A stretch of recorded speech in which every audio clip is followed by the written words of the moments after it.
Working? I don't know if it's working. It's live. It says live. All right. Stop the stream. An error has. That's interesting. Yeah, we do say 0 viewers. So. Oh, you're good. We're like 30 seconds behind. Oh, that's gonna be fun. All right. All right. Okay. So welcome everyone who's a little bit early. We're gonna get going in about 3 minutes here at the Hive. People are just streaming in. Yeah. So if you have any questions during the presentation, put them in the comments below or leading up. For a moment, just hang tight. We're gonna see you soon.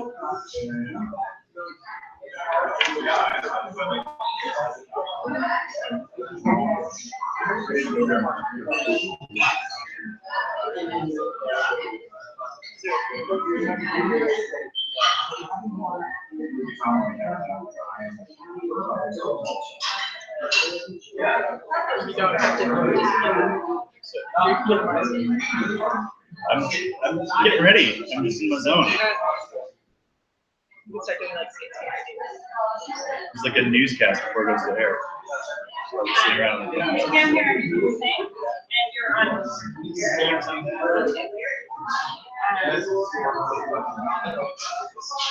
say like after start, just make sure it's like.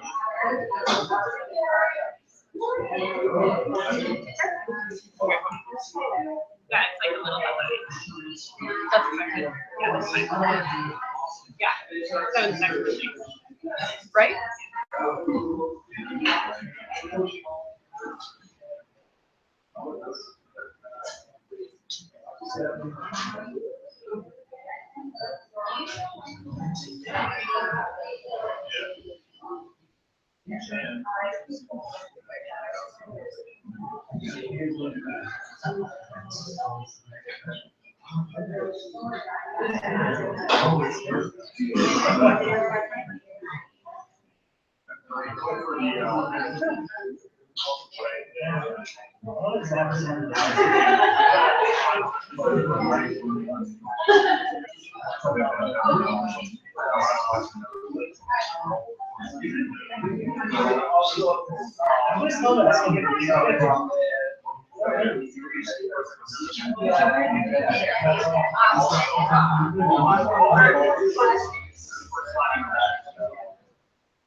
That's the high, but they have those stand-up rooms. You know, I asked. No, if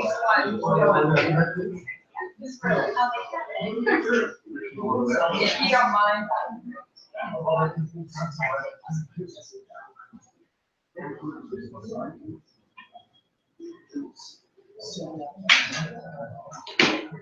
Done.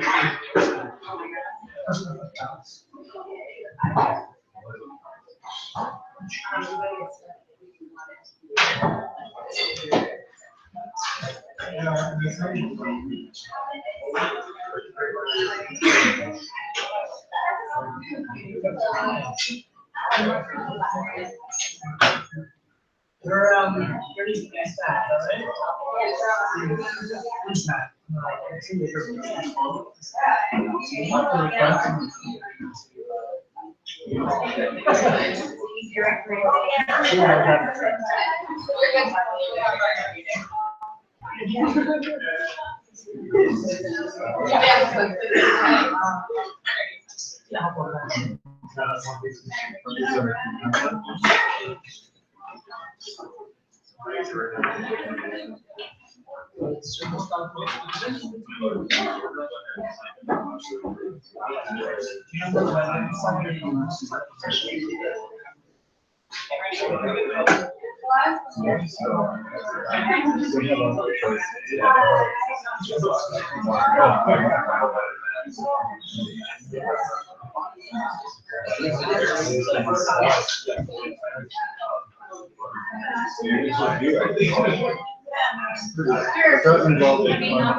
Hi everyone, this is Anna coming to you from the Hive in Vancouver, and you can hear some of the background noise around us. We're just getting going, people are arriving in the information night here, and just have a couple housekeeping things coming in here from we'll be doing a question and answer session specifically for people watching on the live stream remote after the session here. So we'll have a 10-minute break where you can put questions in the comment section underneath this video on the website. If something comes up while Ty or Emily is still talking, put it in there in a moment, and we'll try and deal with it as comes up or separately during our specific session. If you are currently watching us specifically on our YouTube channel, you may not see those comments, so please flip over to the Dogwood website. And at some point, we will have to walk this laptop to a quieter place to do that session. You may get dizzy if that happens, so we'll let people know verbally when we're going to start that process, and then it must be over, and so you don't have to watch us get dizzy if that's a problem for you. And then as a side note, this is an experiment, and we're really excited to try this live stream, so if you have any issues or difficulties, comment below. Yeah, if you have any feedback for us, it went really well, it was really helpful, suggestions, just let us know in the comments below or follow up with me after my email. It's a little bit all over the place, but it's Anna at Dogwood.ca. I just want to give thank you everyone for coming. I know that we have watch parties going on at houses in Chilliwack. Hello, Stephanie and the team. Maple Ridge, Pittsford, Chase, the Lake Country, Bassett, and a little bit closer in Surrey. So I think Emily's going to get stuff going behind me, and I'm going to take a go. See you later. Can everyone hear me okay? Oh, great, okay. On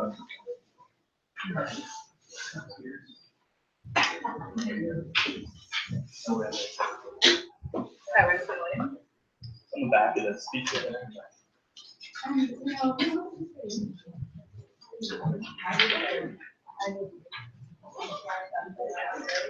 Hello? That's louder. Great, thank you. Sure. Welcome, everyone.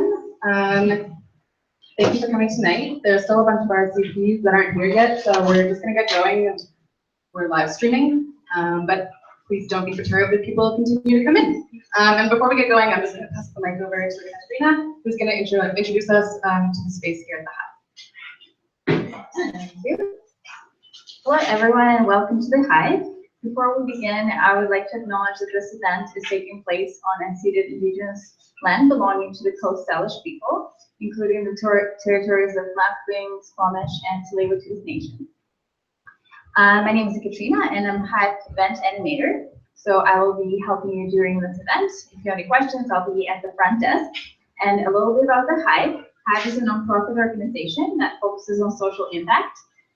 And by social impact, we mean valuing people and the planet above profit. So a lot of our organizations are in that area as well. And it's a co-working space. So the space we're doing right now is usually filled with people working on various projects. And then we have permanent desks as well for other offices. And we have a lot of programming that happens for people to get networking and get introduced to each other. And we also have exciting news. We're growing, so we have expanded into the space across over there, across the hallway. So we have more space there. And just a few notes on where everything is. There are several washrooms. For the ones that you get when you exit through the glass doors, you need keys for those ones. They are by the glass door. And then for the ones in the hive, if you go to the front desk and turn left, you don't need a key for that one. And we have recycling, compost, soft plastic recycling. If you have any questions, ask me. I'll be at the front desk. Thank you. I'm just going to do a few other housekeeping items unique to tonight. The first one, which is really exciting, is that we're live streaming this event to a number of people across the province, as far as Haida and some people in Chilliwack. So it's really exciting. And as such, I would ask that you keep side conversation to a minimum. There will be lots of time for questions and also table discussion. So at that point, please, during the presentation, if you speak, it might get picked up on the live stream. This is the first event of this type in the Lower Mainland. It's a really exciting time, of course, in British Columbia. So there have been a number of processions on Vancouver Island and a number of the Gulf Island. And this is the first of many in the Lower Mainland and the first time we're live streaming. So that's the context for tonight. I'm very excited to have you all here. If you are concerned about live streaming, you won't show up except when that laptop moves. If that is concerning to you, turn your head or please move to the table at the back of the room. Otherwise, you will not, unless you're standing up here. So we should all be good to go. And just quickly, an overview of the evening. We're going to start out with a presentation by Dogwood's Director of Communications, Kai Nagata. During this time, if there are any questions that occur to you about what he is saying, please take a moment and write them down on the sticky notes in front of you. At the end of the discussion, at the end of Kai's presentation, Mike and Ari at the front here are going to collect those sticky notes. That way we get a survey of everybody's questions and we make sure that we get to all of them. So if there are any duplicates, we'll be leading the questions based on what's on the sticky notes. And then we'll shift into discussion and I will explain that as we get there. So without further ado, I'm going to introduce Kai and pass it to him. All right. Thanks a lot, Emily.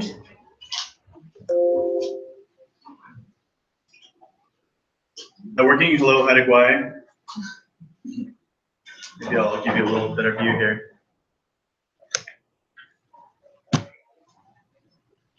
All right, thanks for coming out.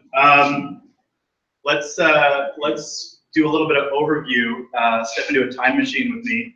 And let's go back to January 2016. Do you remember this? Yeah. This was at the National Energy Board where the Clark government formally opposed the Kinder Morgan project on the basis that there's no way to clean up sinking diluted bitumen, and there's no adequate consultation had been performed with First Nations, and that BC wasn't getting a fair share from the project. What happened next?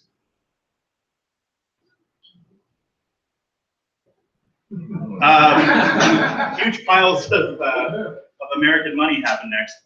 Literally hundreds of lobbying contacts between Kinder Morgan and their supporters and the province of BC, and hundreds of thousands of dollars in corporate donations, not just from Kinder Morgan, which is based in Texas, but from the companies that want to ship oil down this pipeline, and from the associations and industry groups in Alberta that have been lobbying vocally for Kinder Morgan expansion.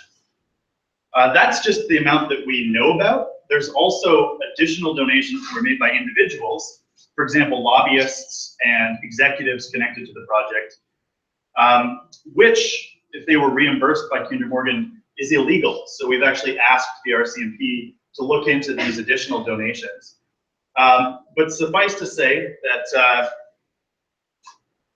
money talks, and in Christy Clark's case, the year, it was actually 1 year to the day after the province's submission to the National Energy Board, made a whole lot of difference in changing their position on this project. So in reaction to that, there's a lawsuit challenging the province on its approval of Kinder Morgan, specifically because of the influence of those donations, the shadow that casts over public decision-making in BC. There's also a whole bunch of federal lawsuits going on at the same time. So You may remember there's 15 First Nations that are challenging the federal government's approval of this project.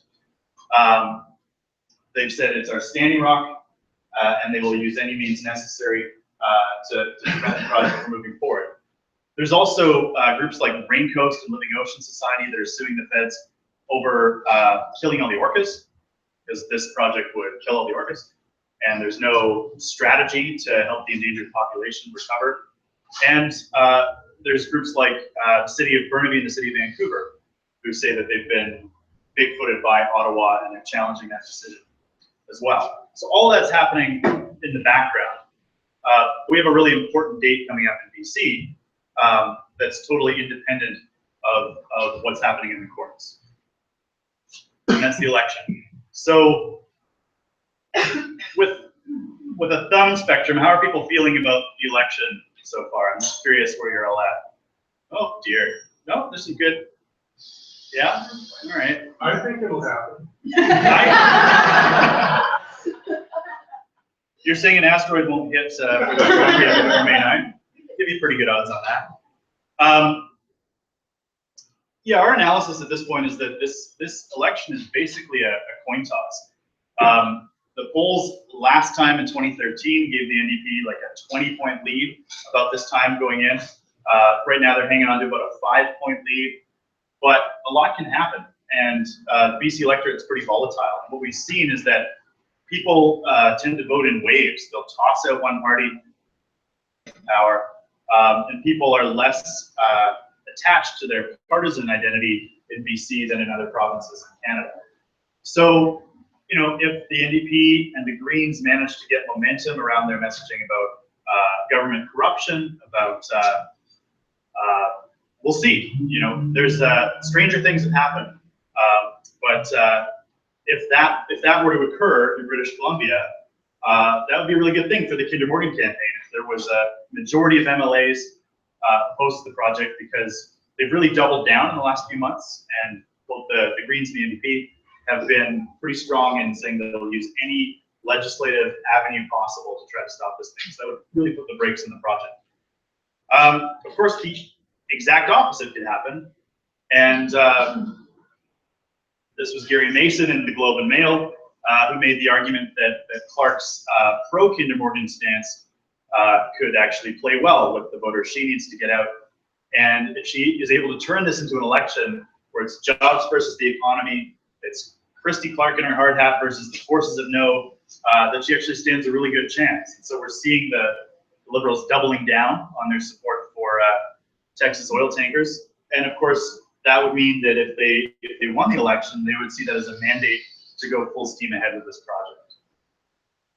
That's a big concern for most of us in this room, I'm guessing. In large part because the problems that the province identified in their original rejection of the project haven't been fixed. And so diluted bitumen still sinks in water. We saw in a real life environment in Michigan that years after a big Enbridge pipeline spill there, they still hadn't finished cleaning up the river. This is from the dredging efforts in Kalamazoo River. They literally had to take the bottom out of the river and replace it. And you can't do that in a place like the Fraser. So this is a real concern, the fact that the dilbit sinks in water, and of course that applies to salt water as well.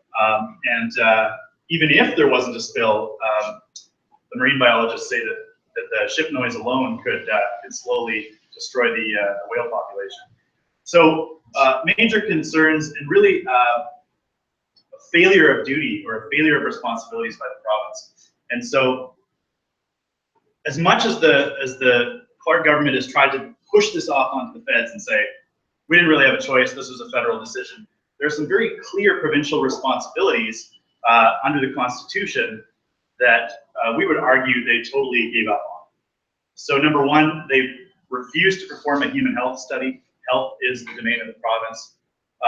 They didn't get consent from title holders, from First Nations along the route, and they didn't come up with a plan to clean up sinking bitumen, and that's a problem because the province has jurisdiction over fresh water.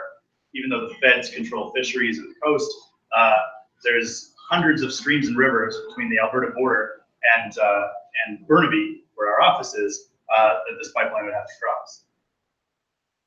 So the good thing is that when politicians massively fail in British Columbia, we actually have the power to write new laws.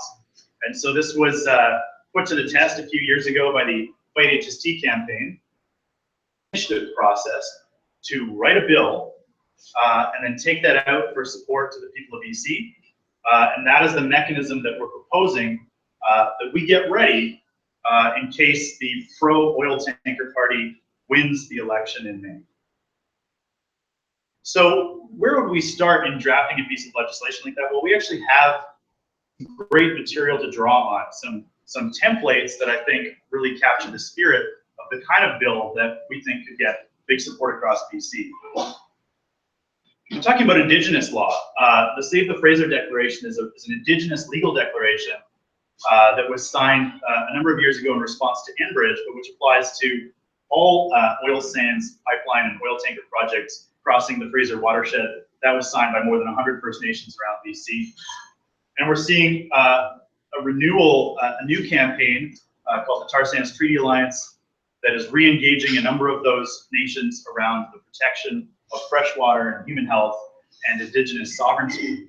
And that is a really powerful basis around which to start building a citizen drafted law that we think would rectify some of the gaps and the failures of the province's work to date. So we're drafting a bill, a BC law, that would protect human health and safety, that would defend our streams, our rivers, our aquifers, and that would be strong enough, we believe, to permanently put the brakes on this project. It would be incompatible with expanding heavy oil transport across BC. And so to do that, we're working with a great team from West Coast Environmental Law, led by Jessica Clogg, and the Union of BC Indian Chiefs, led by Grand Chief Stuart Phillip, which passed a resolution at the Chiefs Council about a month back, resolving to work on this with Dogwood and get this strategy ready, in addition to all of the other strategies that they're pursuing. So that's the legal backbone. That's sort of the under the hood look at what's being built that we would want to take out to British Columbians after the election. A political campaign. This is about getting popular support across the province for a bill that will be coming weeks or months after Christy Clark buys her way back to power, basically. And so, you know, we don't want to show up on the doorstep and talk to people about, you know, statutory law and the freshwater crossings and the schedule of different watersheds that we're targeting. We want to talk to people about themes like betrayal, things like corruption, and the contamination, the destruction of freshwater resources. There was a great poll in the Globe and Mail yesterday from people across Canada asking them what Canada's most precious natural resource was. And in Alberta, oil and gas beat freshwater 2-1. But in every other province, including BC, people recognize that freshwater is under threat, and they're willing to go to the wall to protect it. So if we can get 10% of voters around the province to agree, we win. And this is the HST rally from 2009. Got one little tidbit to share with you about the HST in a minute, but basically they started from a standing start. So they had 0 canvassers and 0 names in their database when they first started out, and they were able to get 700,000 signatures in 90 days. We have a couple of major advantages we're working with. Number one is that Elections BC changed the rules to extend the timeline, so you get an extra 2 months to sign up and train canvassers before launching into the petition period. We also have a database of more than 264,000 supporters in BC already that we can draw on as we reach out across the province. And we've actually started signing up people as official Elections BC canvassers, and Emily will tell you more about that today. And so in 62 ridings across BC, we've already got folks signed up. We have a bit of a secret weapon in the form of advice from the woman who actually pulled off the last successful initiative campaign, Cheryl Barron in Maple Ridge. She's agreed to help out in designing our field strategy. And so this is roughly what it would look like over the next few months. We're taking March to work behind the scenes, doing info nights like this, but also engaging partners and supporters. In April, we're going to take all the folks that are getting ready to work with us and do our best to get the vote out in the election. And so that means doing the same kind of voter contact work initiative, but using the election as a springboard. And if we are able to crank up voter turnout, I believe above about 60%, the picture changes dramatically. The chances of being able to elect a government that's going to stop this project in the legislature goes up dramatically if you can help get the vote out. So we're going to be putting out a strategy around get out the vote in the next month. But if Clark wins in May, that's when we would submit legislation to Elections BC for review. And then with 60 days to get ready, you'd have June and July to recruit and train canvassers, and then make a final decision based on our field strength around the province and our level of confidence, whether we go ahead and launch that 90-day petition period. So that's when it would start, is in August. We're looking at August, September, October, spanning both the summer festival season and heading into back to school, and getting out of field or out of off the doorsteps before the really bad weather starts up north. So that's, and of course, there's a whole bunch of other stuff that's going to be happening in the background. This is not meant to take away from or replace or undermine any of that. And so we are going to continue to see these legal cases move forward. Nations like Tsleil-Waututh, who've been adamant in opposing oil tanker expansion in Burrard Inlet, water land, where their reserve, not their territory, but the place where their houses are, Kinder Morgan bulldozers are going to have to come through the reserve and move them to be able to expand that right away. This pipeline already crosses the aquifer. This is just south of Merritt, and this would essentially triple the risk to their drinking water in this small community. So they're not just planning a legal challenge and potential civil disobedience. Chief Spahan was the seconder on the motion of the Union of BC Indian Chiefs to work with Dogwood on this initiative strategy. They're hedging their bets. They're doing everything that they can, and we're going to see, mass popular demonstrations. I think we're going to see all kinds of civic action and engagement around this as we get closer to Kinder Morgan's construction period. And worst case scenario, we know that First Nations along the route are preparing for Standing Rock style land defense resistance, where they are literally bringing in advisors from the Lakota Sioux, from the Mohawks, from other nations who face these kinds of projects and police suppression around the continent. So all of that is happening in the background. But what we want to create is a strategy that gives British Columbia voters, people who are not lawyers, people who don't necessarily hold rights and title, a democratic option, a way to resist this project legally, peacefully, and democratically, and in a way that builds huge political power. Because there's nothing more powerful in our disconnected smartphone age than those face-to-face conversations with your neighbors about your real values and your hopes and your dreams for the future of the province. And we believe that any scale of organizing is cumulative, that if you can organize 10 people, that's a stepping stone to organizing 100 people, which is a stepping stone to organizing 1,000 people. And all of that can be rolled into future leadership races and election campaigns, nomination races, recall initiatives if necessary. And so this is our strategies. That as the parties fail us and as politics in BC starts to come apart at the seams, we want to build something that relies on the people around us, not on party leaders and not on big corporate donors, but which is built on that grassroots power that exists when people get out of the house, meet their neighbors, and actually go and talk face to face with people. That's why we organize. That's what we're building. And I'm sure you have tons of questions, so I'm going to pause there and hand things back to Emily.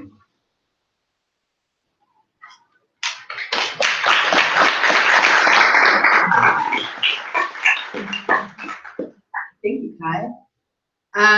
So while you all take a second to write your questions down on those sticky notes in front of you, can I ask you, Ari and Mike, to wander the room gathering sticky notes? I'm just going to take a second and talk about how our volunteer program works here in Vancouver. So my name is Emily. I am the Vancouver organizer with Dogwood. You've probably seen my name on a few emails recently. We have volunteers that work on 5 teams across Vancouver that have been working for several years now to grow Dogwood support to over 10% in the number of ridings in Vancouver, up in 17% in Mount Pleasant. So that we know that when it comes to an initiative, we know where to find our supporters. And a large amount of those support was gathered through these face-to-face conversations that Kai was mentioning. A number of you have been Dogwood canvassers, and a number of you are probably here because someone canvassed you. If you've ever picked up a clipboard for Dogwood or for any other political initiative, put your hand up. If this is for an event of this sort, put your hand up. Amazing. So what I saw is a room, some people with a lot of experience and some people who are taking action for the first time. And this is a really exciting opportunity. I think we probably have a few questions. We totally already have questions.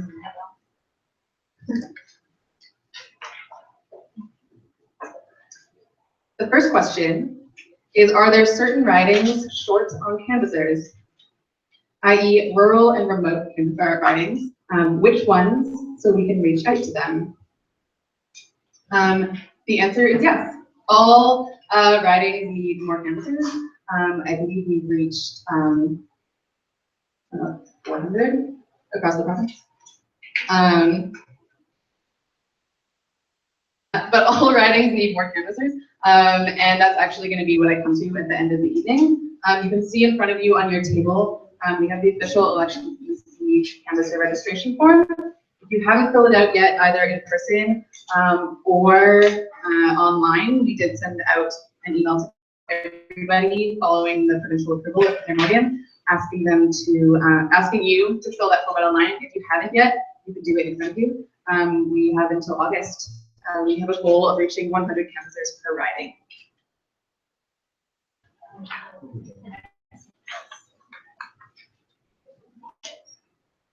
This question twice. Does the proposed legislation initiative come to nothing if the NDP wins, or would it contribute to their bill? NDP win, large marker letter, large question mark. I'm going to pass this one over to Kai, if you want to take this one back. Sure. So we've been in contact with MLAs from across the partisan spectrum, and we've told them what we're working on. And they're pretty stoked to think that somebody might do their job for them and just hand them something they could pass. So yes, the answer is that if we get a majority of legislators after the election that we think would support this bill from across all the parties, we would ask one of them to introduce it, and there are a couple of people who've already put their hands up and say if they get elected, they would be happy to table this bill and try to get it through without having to round up 8,700 canvassers and force this through using an initiative. So yes, that's why it's really important to get the vote out May 9th. And this, of course, is our backup plan if that doesn't work. But yeah, we've been in contact with a number of MLAs about doing exactly that. Don't go anywhere, Kai. I'm going to ask you the second question. The theme that Mike identified on this one is Dapple's standing route. So how do we plan to align our campaign with what's going on in North Dakota, the struggle by the Sioux tribe to stop? So we have a principle at Dogwood that we believe in really strongly, which is about organizing where you live. And we are really focused on place-based politics, and that's why we work in British Columbia. But that's not to say that there's not a lot of interesting lessons that can be learned from what's happening in other jurisdictions. So they have a different legal system, different tribal system, different presidential powers. However, there's a bunch of lessons that people are actively bringing back with organizers, especially in the interior, and First Nations who are working directly with the Sioux on lessons from standing wrong. So I think that these are mutually compatible strategies. One does not necessarily obviate or undermine the other, but this is a BC-based political strategy that I think is an attempt to reduce some of the momentum and political power that the government has to engage in severe repression against land defenders.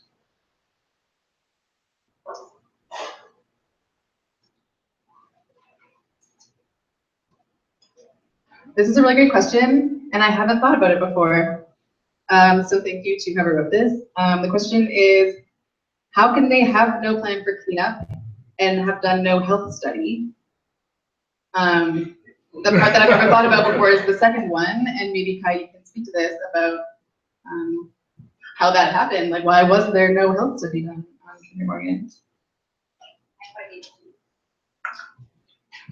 Because it would be morally unconscionable to approve the project if you did a proper health study. The reality that the city of Vancouver found, Slurps found when they hired their own consultants to study this is that you could have 1 million people in the Lower Mainland exposed to benzene in the event of a major spill. Benzene is a human carcinogen. It mutates your DNA. If you actually look at the risks, which are catastrophic, versus the possibility of this happening, which is fairly high, there is no government in the the Western world that would be able to get away with approving a project if people knew the truth about the risks. So they just opted to not look at that so that it wasn't part of the public record and so that there wasn't any evidence introduced into the process that we could point to say, hey, this seems like a terrible idea. Oh yeah, you need to thank Harper too. Yeah, for really making that easy. And Kai, can you also speak to what may or may not be the current state of cleanup plan? Sure, yeah. Diesel spill up in Helsinki territory, up near Bella Bella, to help out. See our world-class spill response teams in action. It was horrifying. Yeah, I spent, I don't know, a week up there, and all of the West Coast Marine Response Corporation crews were out there. This is the company that is owned by Kinder Morgan and has a monopoly on spill cleanup on the West Coast. So that's why Kinder Morgan argued that oil spills are good for the economy, because they own the company that is contracted by the Coast Guard to clean up oil spills, and they're completely incompetent. The American tugboat operators who crashed the tug and were responsible for cleaning it up were telling me on helicopters and on planes how frustrated they were that they couldn't bring in their own crews from Texas who knew what they were doing. And that working with the Canadians was an embarrassment to the entire industry because they didn't know how to clean up even a minor spill. So that's the world-class response crew that Clark relied on when she approved this project. And that's who Kinder Morgan is relying on to offset some of the financial losses from an oil spill that ever occurs. I have a few questions here, and we definitely have time for more. Does anybody have anything written on a sticky note that wasn't collected? Can you put your hand up? So thorough. So thorough. So many things. I'm not sure this one is a question. I think it's just a suggestion. Yeah, that is totally a suggestion. Great, we'll hang on to that Or one. maybe just you can talk about like our rivers and things like that. Yeah, let's frame it as a question. Dogwood's plan to reach out to partner groups, and I will pass the mic back to Pat. The answer is yes. The question asks about the BC Sustainable Energy Association. We've worked with them in the past around the last federal election. I just did a panel at their AGM, and yeah, we're in talks with a whole bunch of groups who bring different skills and capacity to the table, and they're one of them. And in our organizing program at Dogwood, we do have 2 partnerships with organizations, one on the island, one in the Phoenix, and we've worked with them for a while. They support volunteers in their ridings and would help collect the signatures for an initiative in those respective ridings. And I'm just going to wave to Cheryl at the back. Cheryl works with Dogwood, and it's part of her job leading into this exciting time to work on developing more of those partnerships. So we will definitely hold on to that sticky, and it is absolutely part of the plan, as Kai mentioned in the timeline for the year. Now is the time to be reaching out to those groups. The next one here is, what should we expect the Clark government to do to attempt to fight against Dogwood? And what do we do to anticipate that? I really love this question. When I first started volunteering with Dogwood, I had never engaged politically other than voting. I did not have any political activity. I joined my local Dogwood team. I was recruited by Harry Ross over here. And, and one of the things that's really pushed me to become more involved in my community is meeting with elected officials. It's really amazing to sit down and have a conversation with someone who works in government. They're a diverse group of people, and it's something that we do regularly with our volunteer teams. We meet with our elected officials, leading into the last federal election, did a lot of candidates meetings, and it's just coming time to book aspirations here in Vancouver. And that is part of anticipating a Liberal strategy. If I'm an incumbent or even a Liberal candidate, will meet with us before an election, get some insight on the level of awareness within the Liberal Party as to our strategy, the word on the ground, as they say, and it's something that's accessible to everyone in this room. Dogwood teams are setting those up now. So from the organizing perspective, that's what I can say, but I probably have further insight. Hello. I really hope that if you're a political operative working for a party that loves oil tankers, that you attack us early and often. We love it. We raise huge amounts of money every time a politician goes after us. We recruit tons of volunteers. It's really wonderful having you put our name in the headlines, and yeah, please, the more the merrier. If you want to try to hack our website, malicious robocalls are fantastic. We hate those.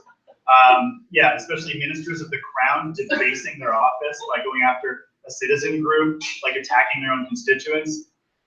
I love it. I'm sorry if that seems sick, but no, it's not a big concern to us because every time it happens, it's been so good. Like when Joe Oliver, the Harper Natural Resources Minister, called us foreign-funded radicals and attacked people who signed up for the Enbridge Joint Review Panel, I think we had like 30,000 new petition signatures the next day. People were just like, yeah, screw Joe. So we've actually talked about sending him a thank you present every 5 years because he did so much for us as an organization.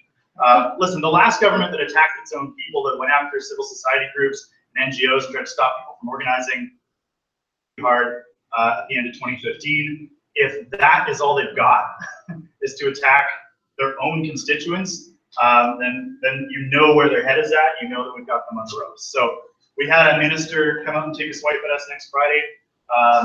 Andrew, go ahead. I invite you to do it again. It'd be fantastic. Our lawyers are logging everything that you've said about us, and we would absolutely love to go to court with a minister in the middle of the election campaign. So yes, in short, we are not concerned and in fact encourage such robust exchange of ideas.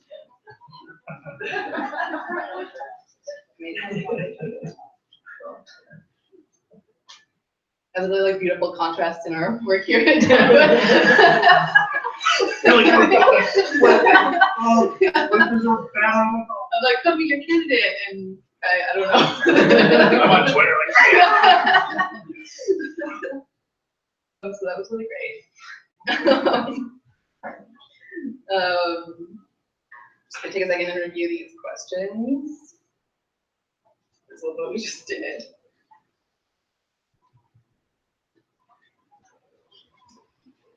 What percentage of a spill needs to be cleaned up in order for it to be considered a success? I have written here by our scribes, 15% says industry. That's considered really good. That actually is, like, that is considered a success by industry standards, and I mean, what do you guys think? What do you think 15% counts as a successful oil spill cleanup? What do you think? I'm thinking like 99, like 99.99 would be successful, maybe, but probably just 100. But that's what they've been saying, 15% industry standard. We're covered. And I think that also speaks to the level of respect that the season's products get, that you can throw around terms like world class without attaching a number or a real commitment. And it's not acceptable to me, and it definitely motivates me in my day-to-day work. 50% is not acceptable, and even if that is considered world class, we can do better here. Oh, 15% also includes burning too. So if they can corral it within booms and light it on fire, that counts as recovery. Which is this is like the height of technology in the oil spill industry, is lighting it on fire. That's like considered best practice. And how they're on it. Yeah, totally. Sure, I mean, just briefly in Bella Bella, the booms that they put down to try to absorb the spill were ripped apart by stormy weather, washed up on beaches, and then broke into millions of pieces and got washed straight back into the environment. The slick that we saw coming out of the tug every day was just slopping over the booms, which were rated for 2 knots. 20 knot seas. We had 6-foot waves on a good day, and none of the equipment that they brought was capable of containing the oil and diesel that they did that. So, yeah, they just don't have the equipment.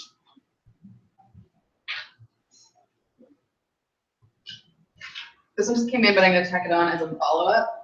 Shouldn't we be taking the government to court for not providing adequate oil spill cleanup now at current levels of oil and gas shipments? Great idea. That's a great idea. At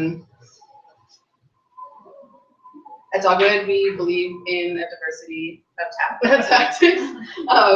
And in the movement that's going to stop Kinder Morgan, court challenges are definitely a great idea. And there are a number filed against the government by other organizations as well as First Nations. Yeah, that's great. If there are more, just like wave me down and I'll collect them. Yeah, talking to Eco Justice about that, or West Coast Environmental Law, like groups that hire lawyers to actively target weak parts of provincial statutes, that would be where I would suggest we put you in touch. I don't know if asked a question, but yeah, do you have ideas around lawsuits? Yeah. Oh, you got Another question. Well, and this one's for me. If I'm not a Canadian citizen, how can I help on the Citizens Initiative? Really great question. It is a requirement for official elections BC canvassers during the 90-day period to be Canadian citizens. But in the big spectrum of what we're accomplishing, that's actually, I mean, it's the important piece, but it's just one of the pieces. We're canvassing now. We have been canvassing for a long time. We'll continue to canvass. That proves our support at that like regular interval, so that when we run the initiative, we know who our supporters are and we can get them to come to us. So just because you are not able to canvass in that 90 days doesn't mean you can't canvass kind of story. And as I already mentioned with the candidates meetings, there are a number of other things that Dogwood volunteers pitch in on. Super important is calling people who say they want to volunteer. There are a large amount of people in this province that would love to be involved, but it takes humans just to get to those people and tell them how they can be involved. So that also fits in with Kai's piece about we know how to get out the vote at Dogwood through phone banking, and that type of phone banking will serve us in the initiative as well. Getting our people to come to our signing spots to sign on to the initiative, and also finding those volunteers. We're doing that now, doing lots of phone calling to find more volunteers, and following an event, there's just more follow-up to do. So there's always something to do, and in a way, those are the really important connector pieces. If you live here, I believe it's important to be involved here, and there's always a way to do so. And I hope that that is not a deterrent to being involved. Ari just said, oil spills know no borders. Yeah.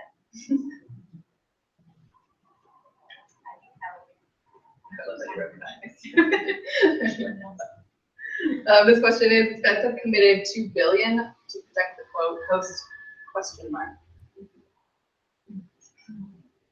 So this question, did you ask? No. Yeah, can you just elaborate on? They keep some of that promise to protect us, or us something determinable, and based on that, try to say good enough. What can we respond? Sure, we'll see that in the federal budget when it comes out. But we're talking about, sure. The question was, what do we save when folks say, but the feds say they're going to take care of it. They've committed, it's $1.5 billion. So that's $1.5 billion over 3 coasts over 5 years. So that applies to the Atlantic and the North.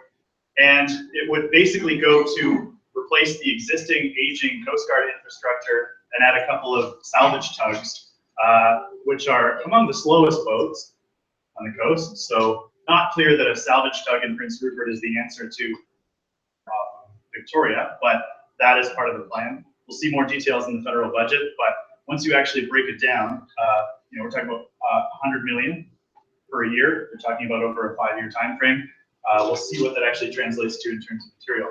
The problem is that it doesn't matter how many boats you have. As we saw in Bella Bella, they had 20, 30 boats in the water some days. They don't have the technology to clean up the goo.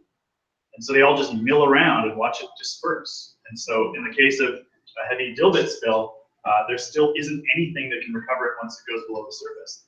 So you could drive a bunch of salvage tugs through it, but unfortunately, what we realized is that all of that was basically, it felt like a movie set. The whole point of spill response is PR. It's to have a bunch of shiny boats out there that look really good on camera so that you can shoot news footage saying we're cleaning it up. And meanwhile, the oil sinks below the surface. It's never recovered. It gets to the ecosystem and poisons the animals. So yeah, they are willing to spend money on some more props, but they don't actually have the technology to do the cleanup. So I think, yeah, we'll see how aggressively the feds push on that messaging as we get closer to construction. I'm sure it'll come up again, but pretty easy factual counterpoints. I got one here about the campaign finance rules during the initiative period and during a referendum, and what Dogwood's strategy is to combat well-funded campaigns against us. So I don't know if you've watched a hockey game in the last 10 years, but holy cow, the oil industry has been ramming ads down our throats in BC for like a decade. And I'm actually more worried about the time outside of an initiative period because there are no restrictions. It's a total free-for-all. Whereas during an initiative campaign, all of that stuff has to be logged, disclosed, and it's limited by a pretty modest cap on what the proponents are able to spend in promotion of the project. And so we would actually have a budget ceiling that's way above anything we could ever raise or spend. And the opponents would be forced to curtail their existing advertising in favor of these projects. And what we've seen over the last 10 years is that it hasn't actually moved the numbers that much. People are still opposed to oil tanker expansion of BC 2-to-1. And when we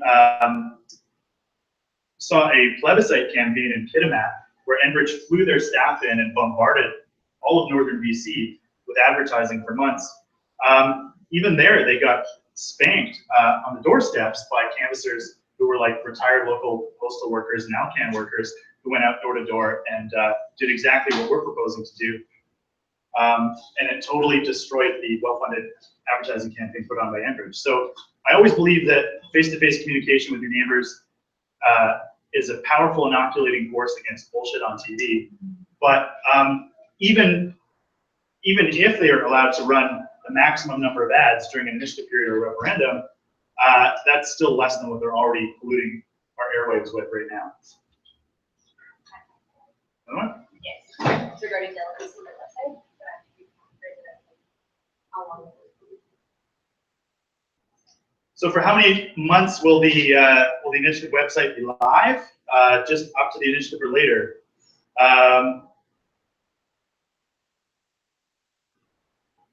Yeah, we can keep it online throughout the petition period. There's no problem there.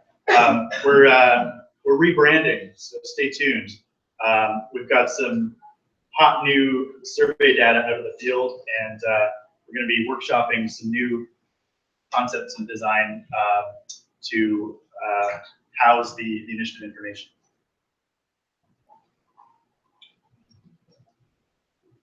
Yeah. Just one more right here. Oh. So I had one other question passed up at the front, and then I think the evening, the question was, how does class relate to this issue?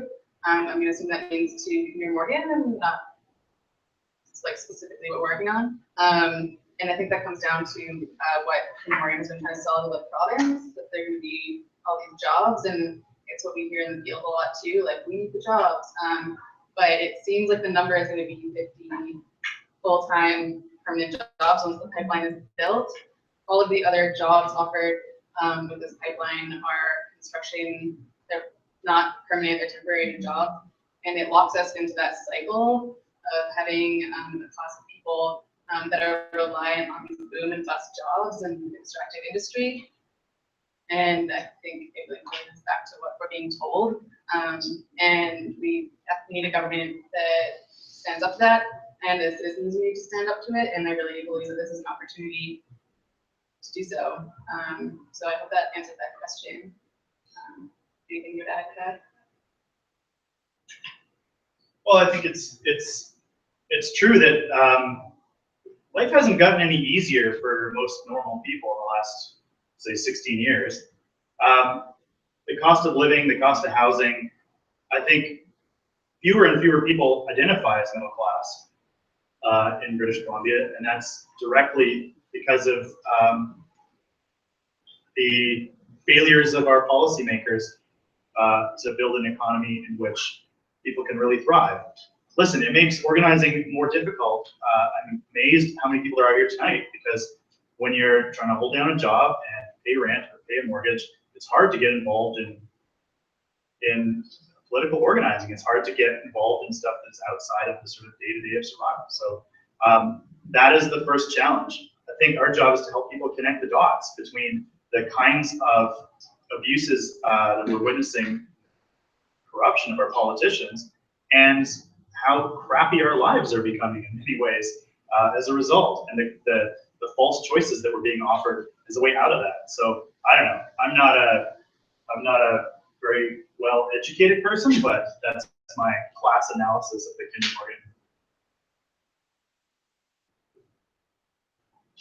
Thanks, Kai. Sorry, that's all I got. That's a lot. Thanks for all of your questions. Oh, round of applause.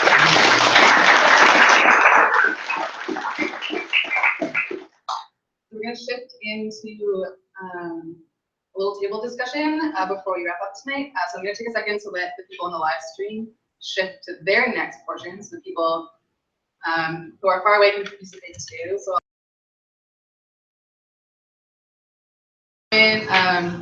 to stretch, stand up, and I would ask that if you're sitting at a table with fewer than 3 people, join your neighbors. Okay, guys, this is an so opportunity we're to gonna talk to take other people here. a 10-minute Explain what we're break. doing, but take a moment, In that time, stretch your leg.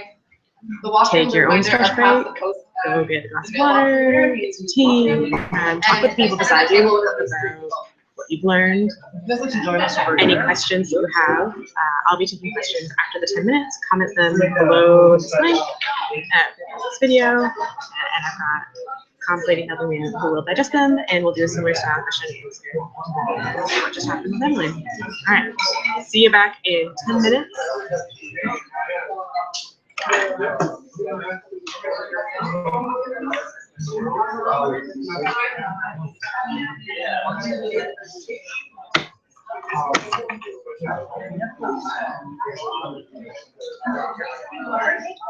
I put a thing over the top. If we don't close it, just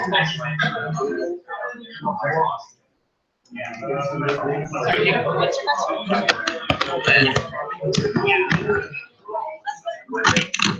Yeah. On Sunday, maybe?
Questions?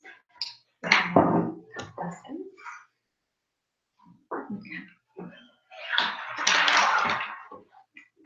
We still have 5 minutes left of the break. Okay.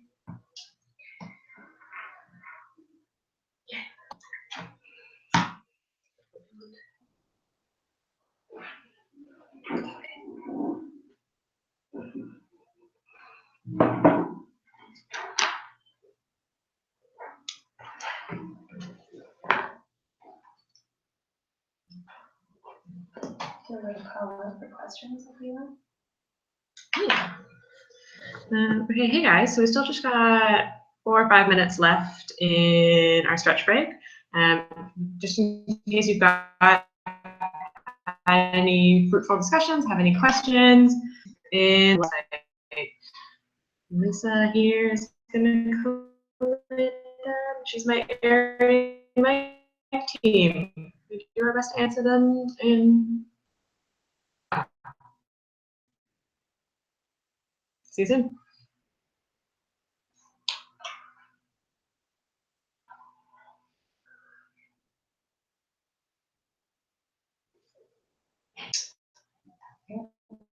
sure if the.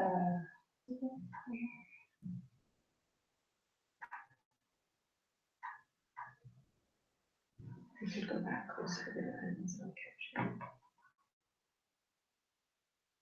Okay, like how. Yeah, it's really quiet in here, but it's a little like feedbacky.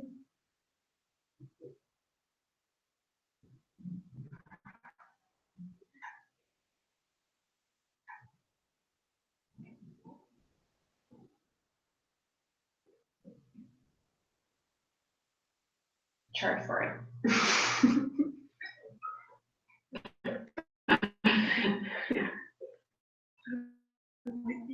In the face of all odds. You don't have to be the person that stretches out there. Oh yeah, we keep cutting out. Okay. Should we go to the other side? Yeah, let's go. Okay. Okay, we're gonna move. We're gonna move again so that we try and stop cutting out.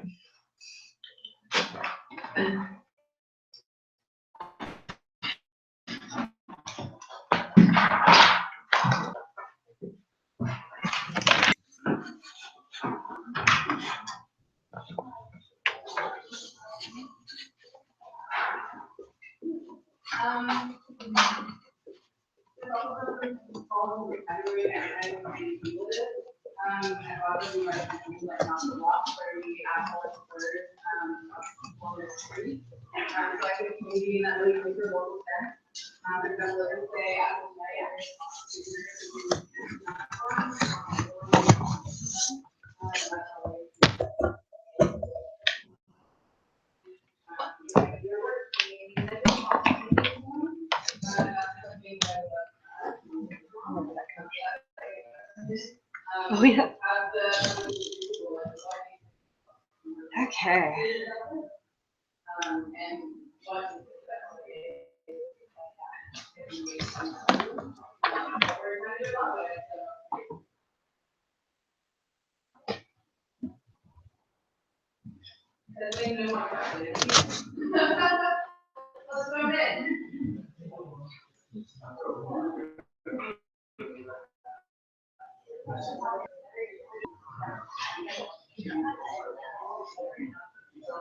Yeah. Okay. Okay. All right. This location is better. Let us know if I cut out again, or if this isn't any better. If we should go back, or if this is better. Okay, so first I'm going to introduce myself. Emily introduced herself as the Lower Mainland organizer, and I'm particularly based out of Vancouver for Dogwood, and what I am is an additional organizer. So I actually don't organize locally. I speak a little louder. No, it's a delay. Yeah, we're working with a little bit of a delay here, sorry. And so I organize people that aren't in here.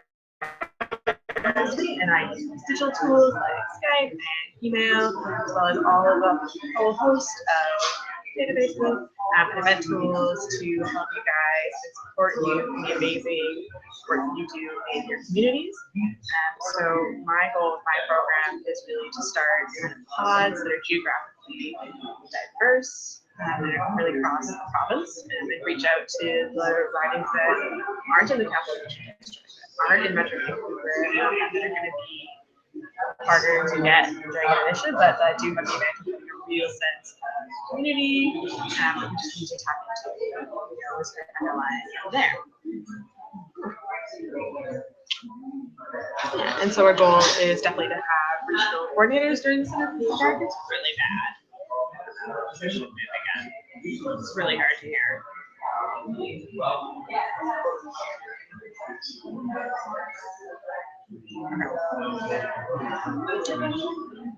gonna have to try.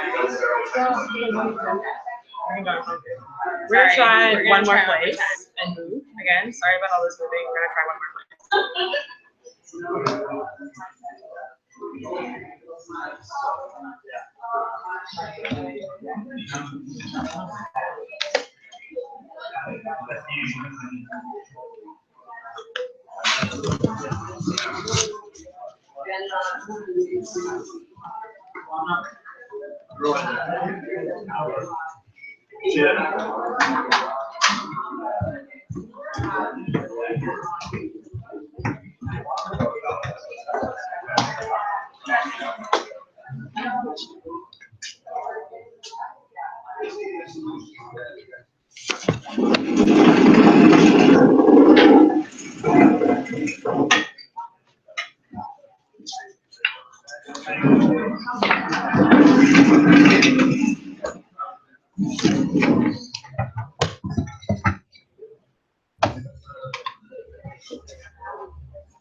Okay. Thanks. Okay, that should be better.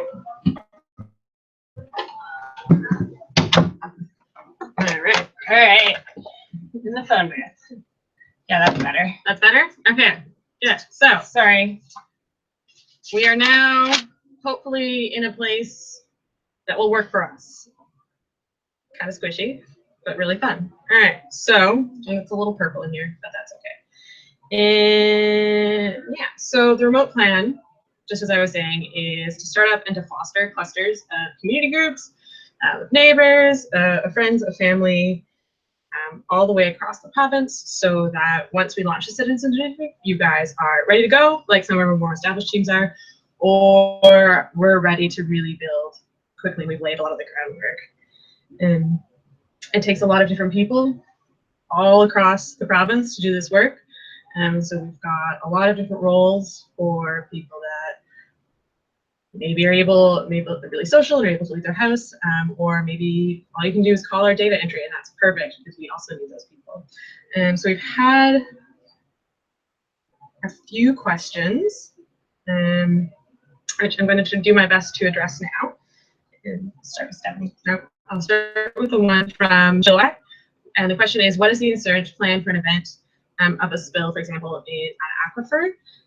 And right now there is a joint sort of pot of money, which is completely insubstantial, and that would be partially funded by industry, but also partially funded by the government. And, you know, as Kai said, it's not good enough. We don't know how to clean up the goo. We don't have the technology. Industry considers a good cost 15%, and part of the think that that's a really good number is because that's actually like quite difficult to achieve, especially with a dilbit spill.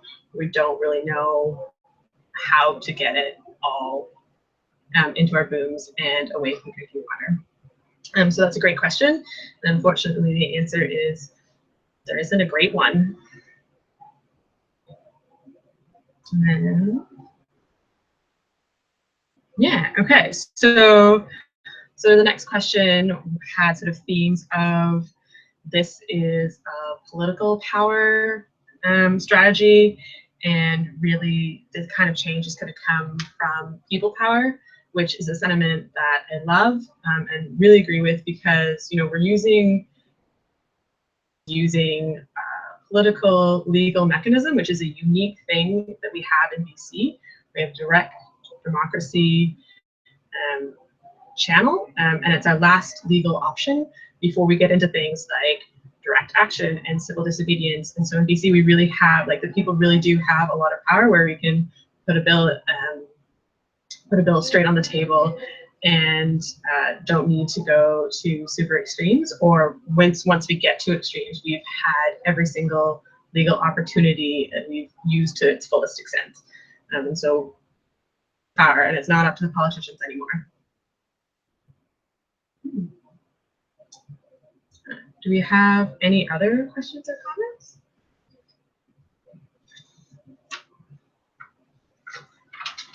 Yeah, so one question came through wondering if this is the same as Let BC Vote, and this is pretty well exactly the same thing as Let BC Vote. The Let BC Vote branding was come up with around the Enbridge campaign, and this is a pretty similar legal mechanism. So we're using the same idea, but it's going to be a different piece of legislation, and one that will be probably more respectful of the current political situation as well as rights and title, given the current and events. Challenges, really respectful of other theories of change and other ways to stop this, and this does it so that this is undermine, but really adds to, because I don't want for rights and title to be something that we're dependent on. You know, I want to be a settler ally here and stop projects that get us into a boom and bust cycle bordering on colonialism. All right. We've got another sort of question comment come through. Would it be helpful if I read it for you? Yeah, it would be great if Lisa read it for us. All right, this one's coming from Brian. There should be zero tolerance for any oil spill in any waterway in the world. When it comes to BC's coast, anyone that suggests that any allowance for any degree of risk for the transporting of oil on our coast doesn't understand the responsibility to the environment. Any political party that is a proponent of this irresponsible deal making with big corporate money should be sent a message by not voting for them. Which party can be trusted to lead our province responsibly? NDP, Green? This is where the people lose control by trusting individuals who say they can be trusted and fail most of the time. Greed, corruption, and power hunger in every party that's ever run in this province has taken the lifeblood out of the people who are getting taxed in order for these corrupt individuals to do whatever they wish. People need to take the government back. I firmly believe there must be government reform that will give responsible and accountable representation to the people who pay the bills. Citizens' initiatives are a good start to demonstrate the power of people, but a political party must be formed that will bring back honest and responsible government in this country. Until that happens, the people in this province will continue to suffer under mediocre government. I will participate by being a canvasser because the present issue must be dealt with. I will do my best to educate the people I sign up. Thank you, Dogwood, for taking the step you have. Perhaps out of this experience, some good politicians will be developed within your organization that will come forward and represent some of our population. I think that this is a real reflection of what's happening right now, is people are feeling very disenfranchised and jaded with the system. I know that's how I feel. And this is not only to stop Kinder Morgan and to support Aboriginal rights and title and protect our waterways. This is also building political power. And so we're creating like this force of citizens that are really going to take back our democracy. Yeah, this is a moment to organize around, and you know, whatever happens during the election, we'll be ready to put the feet to the fire of whoever is leader of our provincial government come May 10th. And you know, we won't delete each other's phone numbers May 10th or 11th, no matter who wins. Like, we're ready in case someone doesn't follow through, or in case plans are undermined, or if there's another way and our provincial jurisdiction is again undermined. So we're ready to build and to come together, and as Lisa said, to really make sure that we are a stronger British Columbia for it. Mm-hmm.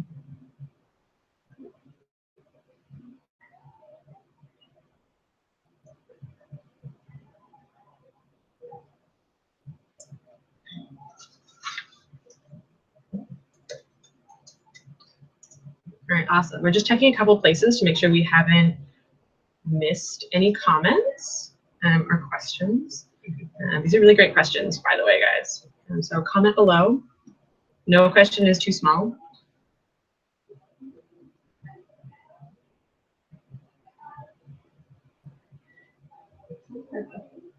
Awesome. Okay, so if you haven't already, underneath this video, there's a little sort of bit of red text that asks you to sign up to be a canvasser.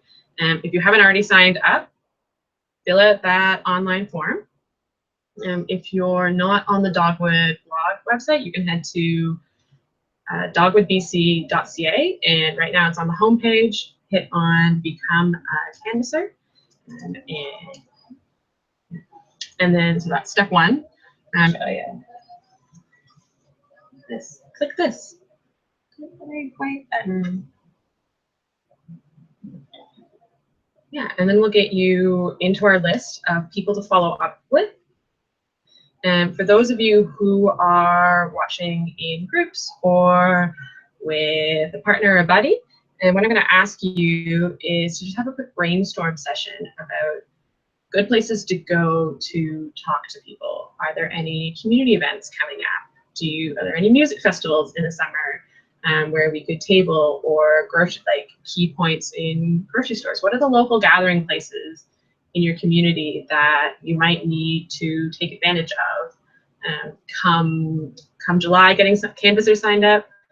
Come August, getting ourselves to the 10% and getting your constituents signed up. And once you come up with that list, this is an ongoing process, so think a little bit now and move forward. And once you signed up to be a canvasser, I'll be bringing you into my list of people that I call and reach out to and send emails to about different ways to get involved and different ways to get out and practice.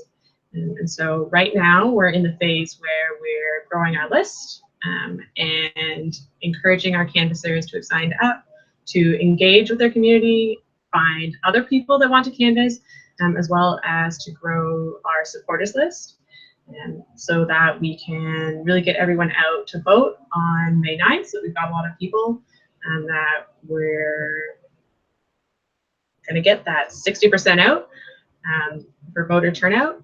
Last time we had a provincial election, we had a 52% voter turnout, which is pretty low.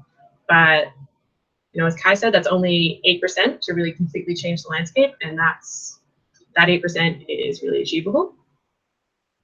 And so we're asking people to go out, canvass, practice, spread the word, and then we'll be ready. We'll be all the more ready come May 10th to get organized and to potentially launch a citizens initiative. Yeah. Any more questions that have come through? No.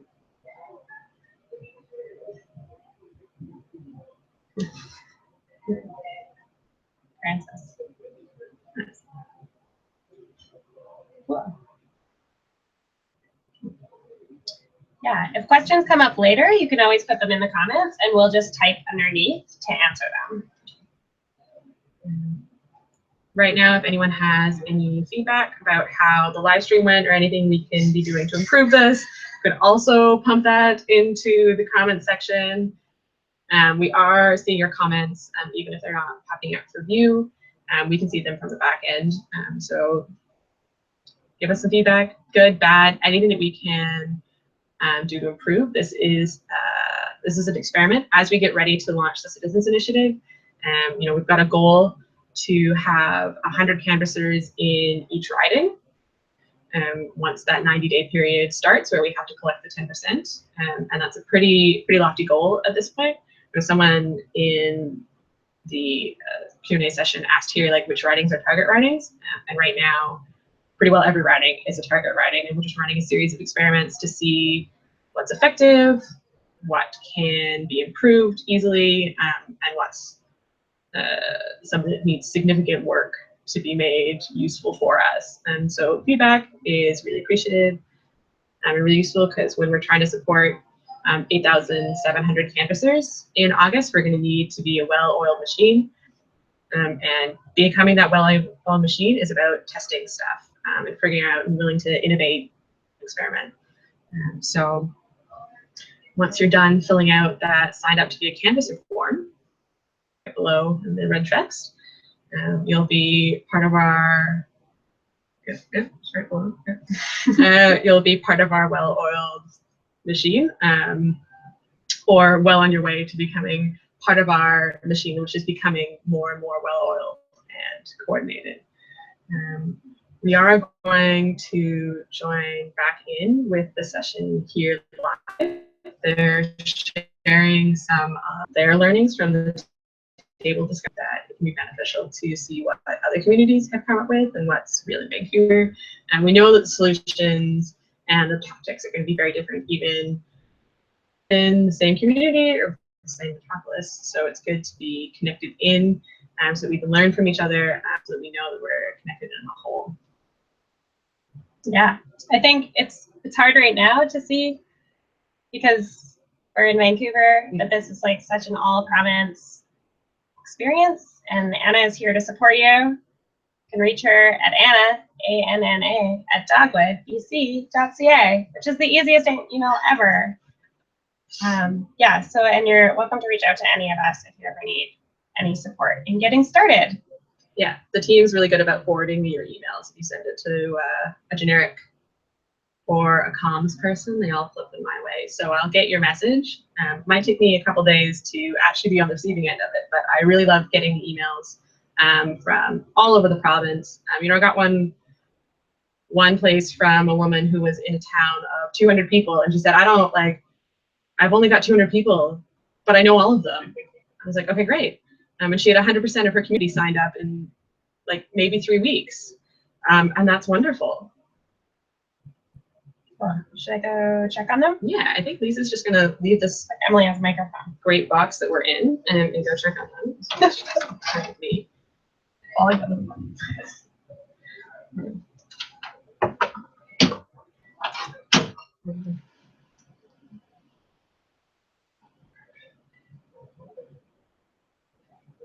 Okay, so I'm gonna move us back to rejoining the live event. And so the screen's about to move. Hold on, guys.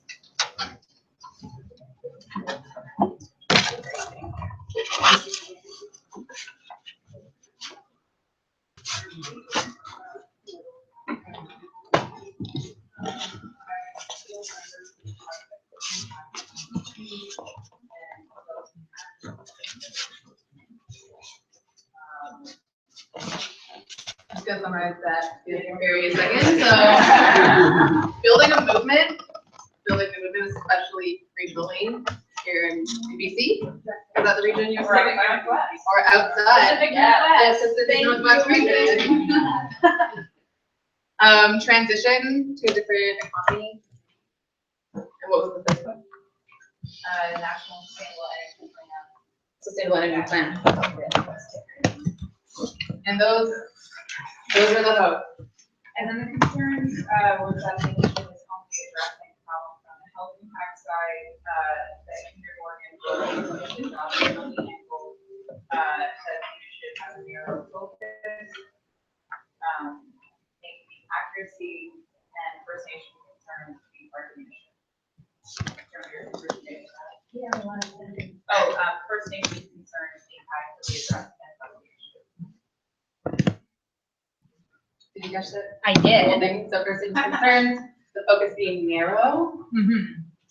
Yeah. Do we want to address these? I'm gonna address them as like a batch. Like that, it feels good to the room. Yeah, we'll just get all of the hopes. I don't think I need to address the hopes, but I feel all of the hopes. I think we all do too. Thank you. Gonna go to the table behind. First things for Los Angeles home parks. We hope it's Another focus I would say, because this conversation is like, we're doing during the election matter, but like hopefully, as we've been saying, like it will affect the conversation during the election. And the numbers are pretty promising, that is also helpful. Our concern of ours is that because it's 10% each riding, there's concern over what riding thing. And then another concern with it, people don't see this for some reason as a unifying issue. I've always been like, whatever, for why, but HSU is like everyone's taxed, so that's good. So, and then we have a lot of. Awesome. Yeah, that second hope, that this plays into the election narrative hasn't come up, and that's great. Concern over just failing on to writing, this not being a unifying issue. And like your concern over how do we make it a unifying issue. Yeah. Relates into like the global. Yeah, so it sounds like concern from the second table, around issue being narrow and support being too broad. I'm gonna shift. Eric, that's not your, that wasn't the table you're at. Right? Table back. Okay, so, I mean, I guess our conversation kind of went a bit, all over the place, but I'll try and like summarize some of our thoughts in relation to the question and stuff. So, I think one hope that we had is that, or hopeful about is that like, regardless of like, say, whether the liberals win or the liberals don't win and stuff, ultimately, like, it'll kind of result hopefully in the same outcome, which is that the legislation that we're looking to put together, well, whether it's by citizen initiative or by, you know, the party in power, it'll get like presented and ratified or whatever. Then I guess some type of concerns we had, I think sort of to a degree, even if we're successful, like we'll government find ways to sort of use help, you know, or like with fine prints and that kind of thing, as I mean, in some cases they maybe have in the past.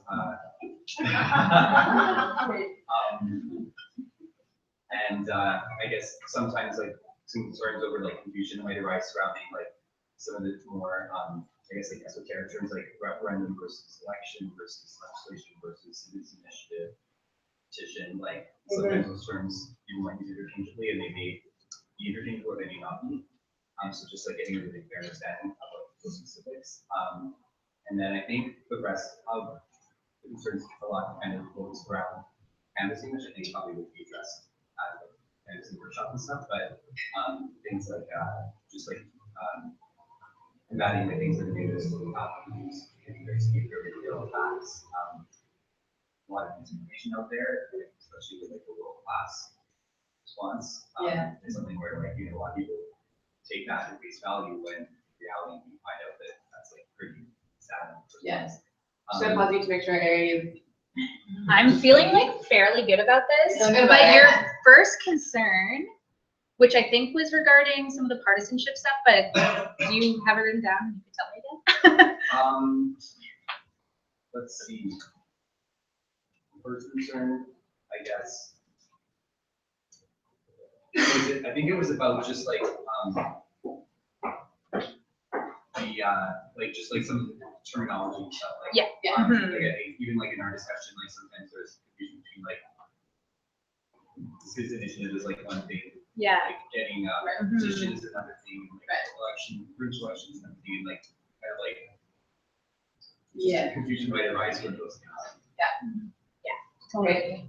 Awesome. So I've got terms can be a little bit confusing. Like, what do we mean by each of these different terms? And maybe a question back to us and our communications team about how to make all of that make sense to everybody and to make it really unified. So we're not calling it Citizens Initiative and then we're calling it Bold BC or whatever we want to call it.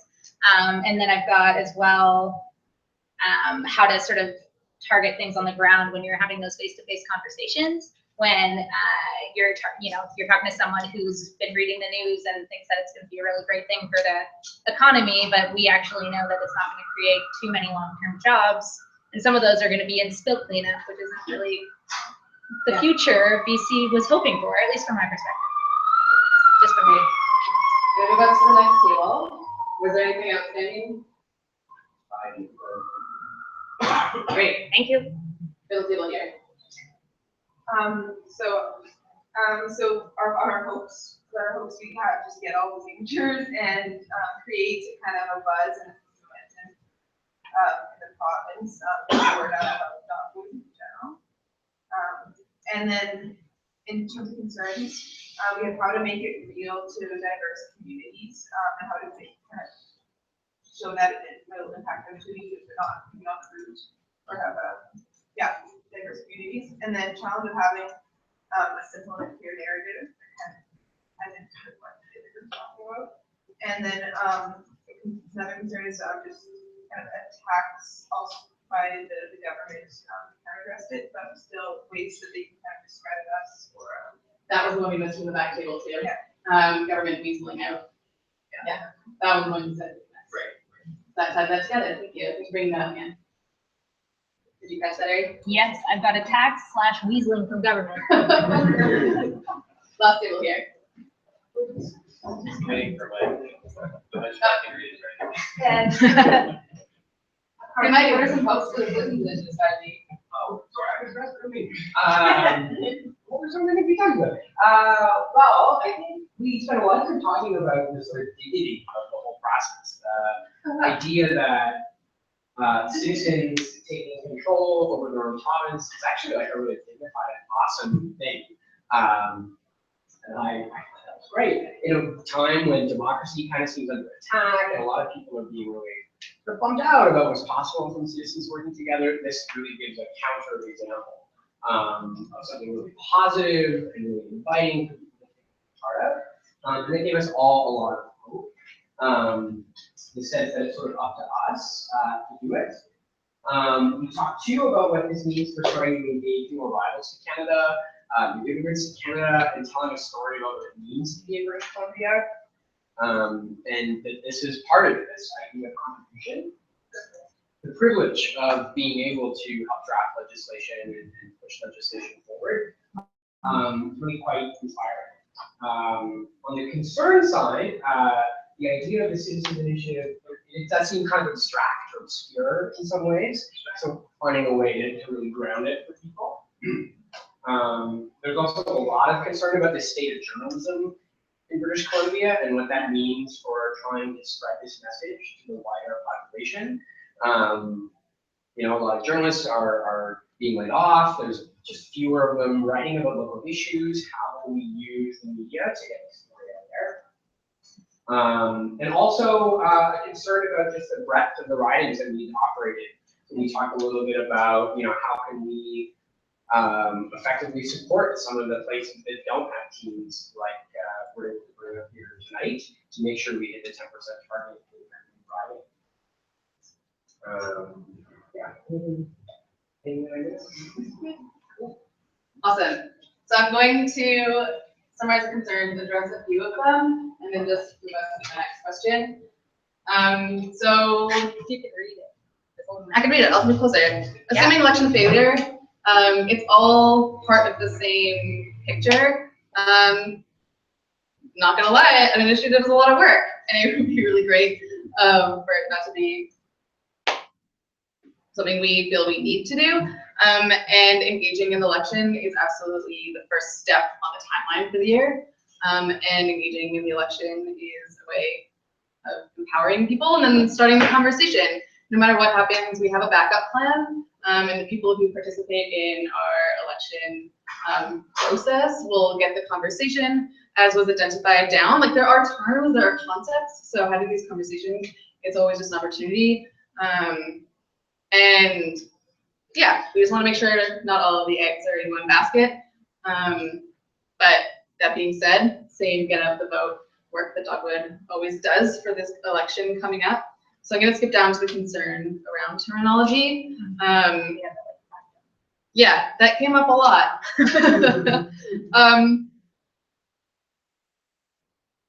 And what I'm going to speak to there is that there are a lot of terms, but when it comes down to it and you have your booth set up during an initiative, you're asking someone to sign on to something really clear.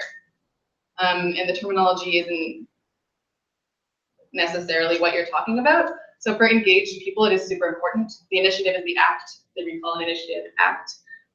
We use petitions, sometimes they're called pledge sheets, and there are a lot of terms, but it's not, I hope that it's like never a barrier to doing the work. And that also ties into the concern about the narrowness of the bill. So the bill itself is being drafted with lawyers. So if passed, we submit it right to the legislature. We don't believe there would be any way to weasel out. That's why we're consulting lawyers. We're doing that legwork now to make sure it really is absolutely the strongest bill we can be submitting to send Kinder Morgan back to where they came from. And it is two-pronged. So there's the requirement for a human health capacity, but also the province failed to protect salmon-bearing streams, which is also within its jurisdiction. So any of these dangerous substances crossing our freshwater sources here in BC is within provincial jurisdiction. It's in the legislation. And concern over drinking water is linked to human health, but also all of the environmental concerns that so many people care about when it comes to Kinder Morgan. And yeah, so many things that really speak to the culture here in BC too. Salmon, streams, and spills here on the coast are a concern, and all of those things are tied into that messaging, which is why it's dual pronged. I think that's an expression. Failure in one riding equals failure overall. It's all about movement building. If the organizing is cumulative, and if it's just all part of getting to that goal, and yeah, learning lessons. I'm not sure that was very articulate. What would you say to that? Well, I would say, hello, I'm Ari, by the way. I'm the coal campaigner at Dogwood. Just to say that I think when we look at where this is a strategy that's been employed across the province multiple times, and it's been successful once. But at Dogwood, we've been organizing for 15 years, and we're starting from a place where we do already have a lot of people who are concerned about these issues. And I think that like the health and safety of communities across the province is something that most people want to get on board with. So I do feel really empowered about that. And I feel very inspired because we already have 30 or so people in this room who are here to learn about all the things and hopefully take action to prevent any more oil spills on the coast. I hope that helped. Yeah. And it's a thing that we can continue to do. So if we don't win this time, we can totally do it again. But hopefully we don't have to. Just like awkwardly grabbing the mic when you went there, but I didn't mean to. Wasn't sure we did that. I'm just doing it forever. It's doing it forever. So great. So I think I touched on a few of the concerns in my answers. So hopefully that covered the bases. The state of journalism, definitely a concern, and that's why at Dogwood we frame things how we want the public to hear about them, and we have blog content, we have a podcast that's coming out, and I encourage you to follow our take on the news because it's definitely a concern for everyone. Who's listening to our podcast? I've listened to the podcast. Yeah, so I'm Find it on gonna. iTunes. It's great. It's bi-weekly now? Yeah, I think so. We're trying. The new episode. Once a month now? Yeah. Once a Once a month. month. For realistic purposes. Dogwood podcast once a month. Yes. And the hopes, I feel all of them. HST did it, why can't we? Empowerment. If we do it once, like Ari said, we do it again, be on the offensive, propose other legislation. So this is part of the big picture, is just figuring out how to do it. The HST did it once, and it was just this populist moment that exploded, but what if we could always do it? What if we built the power, the political power, to make our province look culturally and politically the way we believe it should? And that is super empowering and connects like all of the hopes, I think, here. So I'm gonna flip it over to the next page and just do a quick report back from each group on the second question. What are ways in which our community can address the concerns and achieve victory on the initiative? I'm gonna go back the other way. I'm gonna start with you, Mike. Great. Anthony, first off, had a great suggestion about all the all-candidate debates that are likely going to be happening over the next 2 months as we get ready for the election. Candidates are going to be coming together, talking with each other. Great chance for us to bring questions up about our issues, and also encourage them to fill out our survey. Dogwood sent a survey to all the candidates who registered in Elections BC. We want to know what they think about the issues that we campaign on. So that's a great suggestion. And also ways that we can support ridings outside the big cities from ourselves. So thinking about caravans or tours that we can all be part of to help those parts of the province that don't have any Dogwood folks in it yet. Yeah, thanks, Mike. Yeah, so engaging with our elected officials and supporting people across the province. Dogwood does have a region and riding by riding plan for the initiative.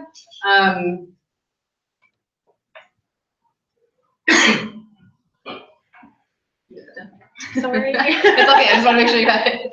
Yeah, so recruiting people to maybe go around the province, collecting those signatures, getting them involved, so it comes back to those face-to-face conversations.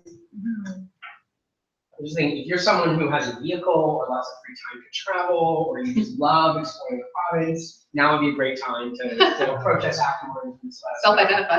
That might be something you're interested in being a part of it. Cheryl, your table.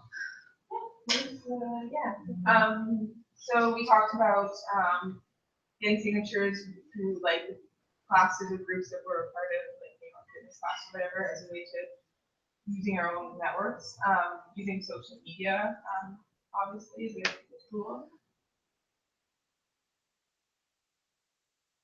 Getting signatures at events or just like at bus stops of where people already are instead of going up to their doors. As well as on campuses, that's another way, and those of, Yeah, the importance of training to get signatures in the classes, groups, campuses on a regular basis. Thanks. Table at the back. We kind of, I don't know how you got into the question, but I guess like a few ideas kind of generally that we touched on are just like, I think with like, if everyone has like the real facts like actually full, like there isn't really a way to clean up the spill to like an adequate level, that like, you know, the frequency of like tankers, the decrease of like the pipeline traffic and stuff. If people have all the facts, then like I think very few people would be for the pipelines. So as long as we can like really like make sure that we like, know our stuff and you know, we don't have to really like convince people that much. We sort of just have to like tell them what's going on. I think the rest, I think most people support that. Yeah. Just, you know, taking it as close as. Yeah, we say that our outreach is not converting people, it's identifying our supporters. As you say, when people are aware and they're empowered, it's not about arguing with anybody, it's finding the people who just might not be aware of the work we're doing and making sure they're getting our updates. Yeah, so making sure people have the facts. Victory. Table at the back when there's a. Yeah, I mean, we talked about something very similar. One of the things we threw around was like the facts that are either persuasive or like sort of a confirmation that the other person's on the same page, like worst in that scenario was gas will risk of this pipeline and tankers versus the first pipeline and that sort of thing. One factor that we talked about was pairing with like community organizations, like groups or something like AMC or professional organizations, writing about universities and social groups. And linking it back to the various climate action groups, a lot of people heard that are interested in it, passionate about it. When you're actually speaking with them in the street, instead of like ask them first how they feel about the issue, and you can actually approach the conversation with them, which part of it is important. Yeah.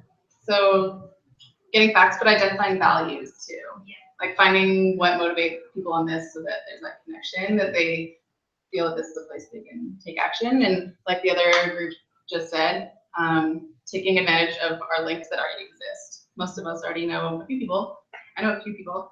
And if we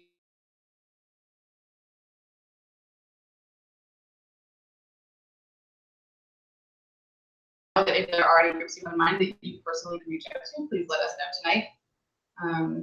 It's always valuable to do that mapping. Great ideas, thank you. Second to last table here. There's at least several, there's a number of different ways of tying into the communities. And one of them is does Dogwood have a list of community festivals and things like that going on in the summer, and we need to have a representative, whether it's a table or standing in corners at every one of these. I think that's one thing you can get a score sheet, how well have you done on that thing. And then the other thing is that there's TV talk shows always looking for people to come in and talk about various issues. This is a live one in the community. Let's have a representative that does that, or several that are willing to go on talk shows. Town hall meeting, talk about those. Meet with your politicians and your potlucks. You all go to potlucks. Food bank. Everybody had their elevator issues. Something you could talk to somebody. How they will go find you know this and little bits of pieces of information that you can dump on of somebody in like 5 seconds or less. Yeah. That they might get to thinking about. I'm just gonna repeat what you said, as there was a lot in there, and some of them I want to make sure we get down, including making sure we have a list of community events. It's on our horizon, but it's just writing them down. I don't think we're there yet, so that's super helpful. Thank you. We all go to potlucks. Make sure you're talking to people there, capitalizing on our existing links. And I think there was something in between those points that I missed. Elevator pitch? Oh yeah, practicing elevator pitch. Yeah. Let's see, we'll hear. Yeah, we also came with a couple different ways that we could engage the community, promote the elevator pitch, but then just take it more broadly to be like waiting in line at the grocery store or just at the bus stop.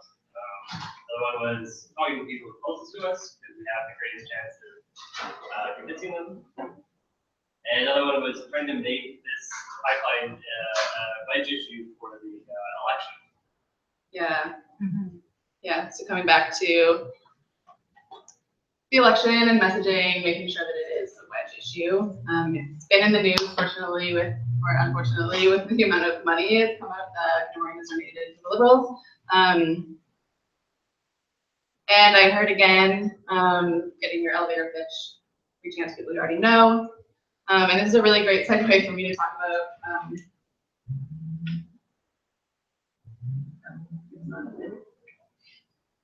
No, I'm not going to talk about it on the screen, but I'm going to talk about it in person. What's coming up next for Dogwood?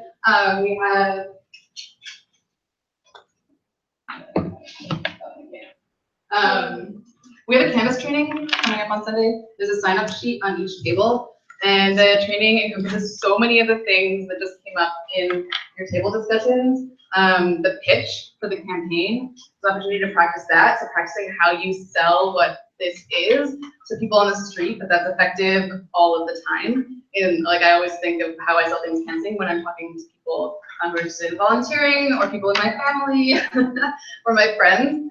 So it's an opportunity to practice that, just to learn the best ways to canvass, the best ways to reach people, and then I'll get into more specifics. As people said, there's a lot of terminology, the question you're concerned about, and things will look slightly different canvassing during an initiative.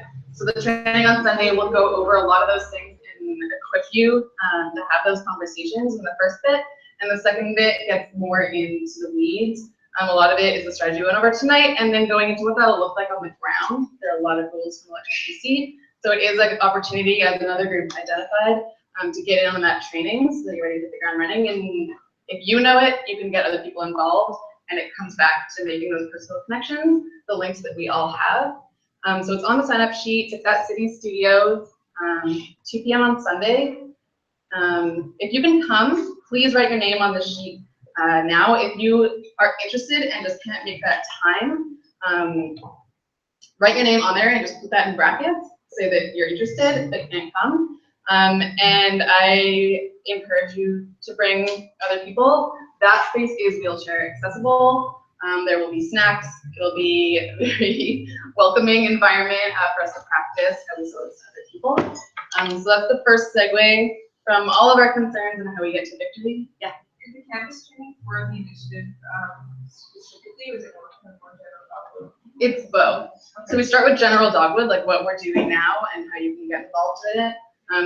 There's an opportunity to practice a pitch on the campaign, so you can explain the strategy, and then we get into what it would look like during an initiative.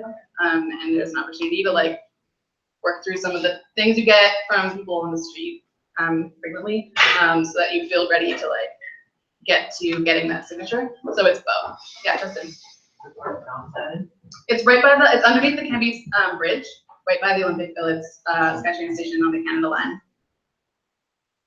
Yeah, and the other thing, as we mentioned a few times tonight, we do have the official canvasser sign-up form. We'll hang on to them until we actually submit that bill to Elections BC, but it is the official form and it's in front of you on the table. Please join us. It's an exciting time to be involved in politics in BC. One second, Molly. So you can sign up. You can sign up now. You need to fill that form out in blue or black ink, and then sign again at the bottom where it says for Dogwood use only. That allows us to fill in the name of the proponent and the bill at a later date. The bill will be named when we submit it. We don't have it now. So signing at the bottom allows us to fill in the name of the bill for you, but we can start now. So it's an amazing leg up, and a lot of concerns for this strategy, but Dogwood's been prepping this for years, and we are really excited that we have these forms early. We can start training the canvassers that express interest. So that's what that form is. If you have any questions, I'll take them in 1 second, and we have tons of extras. So take them with you, have those conversations at your potlucks, and sign up for canvassers.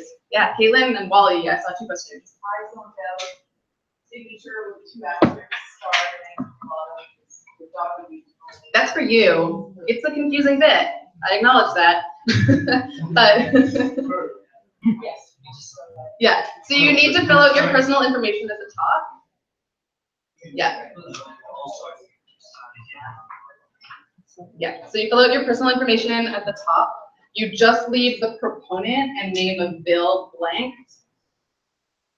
And then sign again at the bottom, which allows us to fill those in later when we actually submit the bill to Elections BC, which wouldn't happen until after the election. Any other questions on the, yeah, sure. I just wanted to clarify something about this, in case anybody's feeling nervous about signing this. Because I know that in my writings, my volunteers are kind of like, oh, well, I'm not sure whether I can work for 90 days. I don't know. This does not mean that you're going to have to work with us for 90 days. It means that you can gather at least 1 signature for us. So we're just asking, you know, by doing this, be prepared, then, and we'll keep you in the loop, you can get trained, at whatever time you have available is the time that you'll participate with us. So don't be nervous, you know, it's not a It's a daunting form, but it's just yeah, so that's, yeah, well, Section 162. is that the box on the side? This is the big warning, recall and addition, section 275. I don't want to sign anything that I don't know what I'm signing. There's one right here.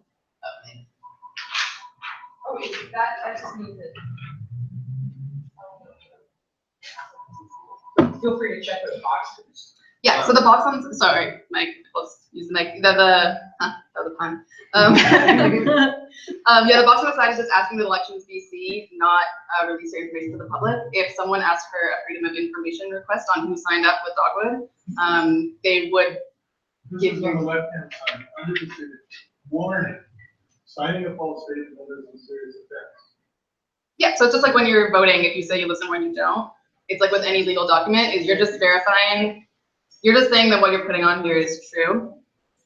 So if it's like, you'll see there are requirements to canvass, like you're a registered voter, you're a Canadian citizen. So having that warning underneath the signature is just the legal jargon saying, please don't sign here if you don't like fit in the category above. This is from Elections BC. This is from Elections BC. This is the official Elections BC form. Yeah.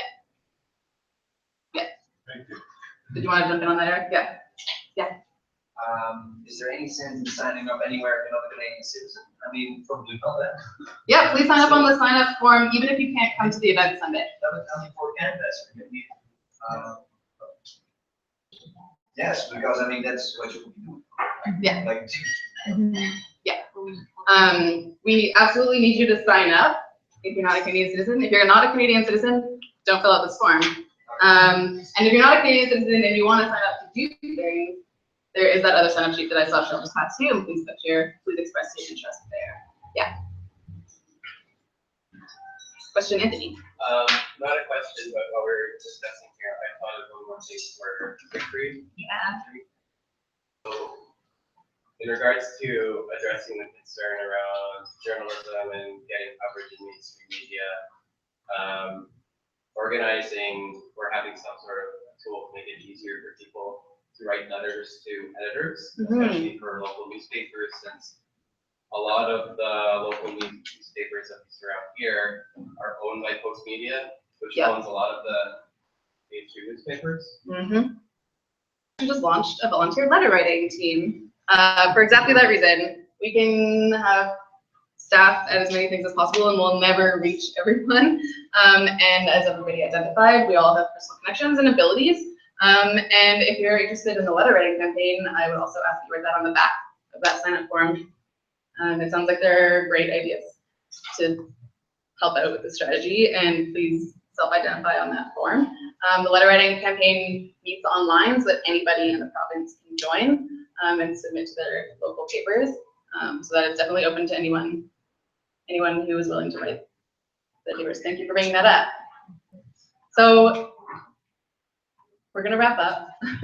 Thank you so much for coming out tonight. As I said, this is the first event of many. So we tested some new things. We got some really amazing ideas. I feel empowered moving forward, so I hope you all do too. I'm just gonna check my agenda form to make sure I'm not forgetting anything while wrapping up. Oh, I'll also send out a survey. I know we surveyed through a lot on this, on the issue on stopping Kinder Morgan, but I want to hear back on the event too, so keep your eye out from that. And on your way out, there's a little donation bin on the table. We're not for profit. So if you have money to help cover the cost of this event, that's there on the way out, as is a briefing, a strategy briefing. It's a concise document, strategizing or summarizing what I went over, so you can take those with you. And there's also another stack of those canvas or sign up forms. Please take them, sign up your friends, sign up your family. And last thing, I'm asking a lot, if you could stack your chair on the way out, you have to get the room back in shape. So I'm gonna pull the rack out. If you could stack your chair, put it on there before heading out, that would be really helpful. Please be in touch. You all have my email since you're here. So I would love to hear from you. Thanks for coming out.